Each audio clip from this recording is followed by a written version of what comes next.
Hi everyone, this is Caroline. Welcome to My Crafty Adventures, and I'm here with a quick tutorial today. The other day I posted a video about how to make that rainbow heart dangle, and in that video I showed you sort of my shortcut to wire wrapping. And I've gotten some questions about it, and I want to assure you it takes time and practice, and I still am practicing to perfect it. Mine still comes out kind of wonky once in a while, and I need to either redo it or fuss around with it till I get it looking just right. But I do love making dangles, and before I even started wire wrapping, I didn't want to wait to have to learn that process. So I found this really cute, nifty tool. It's called the OneStep Looper, and it's by Beadsmith. I got mine on Amazon, and I'll link it below. However, I do believe that Michaels carries it, so wait for that 40% off coupon because this is a little bit of an expensive item. But it allows you to make those wire loops so that you can go ahead and connect all your beads together and have fun making dangles. Very easy to use, and I'm going to give you a quick demonstration. So the first thing I'm going to do is grab one of my eye pins, and I showed you these the other day on the wire wrapping video. And I'm going to insert that right into the bead. And then I'm going to take my little tool here, and if you can see, I'm going to try and make sure you can see it. There's a little pin that's sticking up. See that little silver pin that let's see if I can point to it. Right here, that little silver pin. I'm going to put my eye pin below that, but over this little notch. So it's going to go right between the two.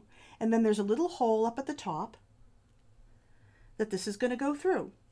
So what I want to do is make sure that my bead is pushed up right against the edge of this and nice and tight. Then all I'm going to do is squeeze, bend it forward a little bit, and there I have my little loop. Ingenious, isn't it? Now it cuts the other piece off, as you can see right here, if I can pick it up. Oh, my beads are running away. So it cuts the piece off, so you want to make sure you're conscious of that so you can throw that away.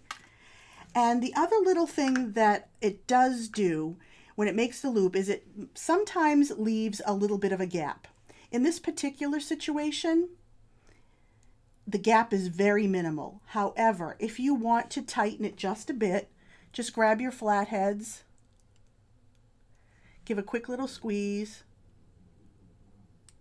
and there we go, a nice closed loop. And you can start your wire wrapping. Your bead dangle. Let me do another one real quickly for you. So I'm just going to take my eye pin, I'm going to insert it into the bead.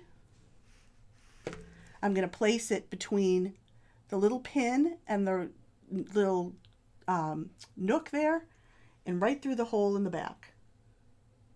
Give it a quick squeeze, and I just bend it forward a little bit. And there we go. A nice loop.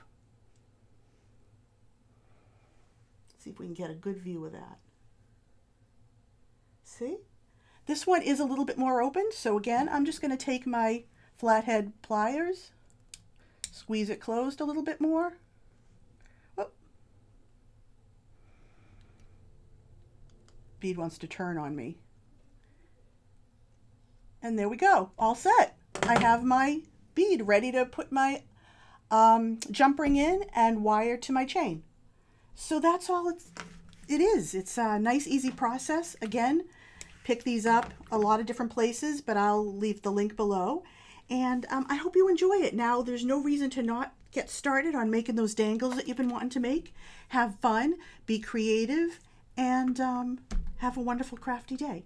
Until our next crafty adventure, everyone. Take care. Bye-bye now.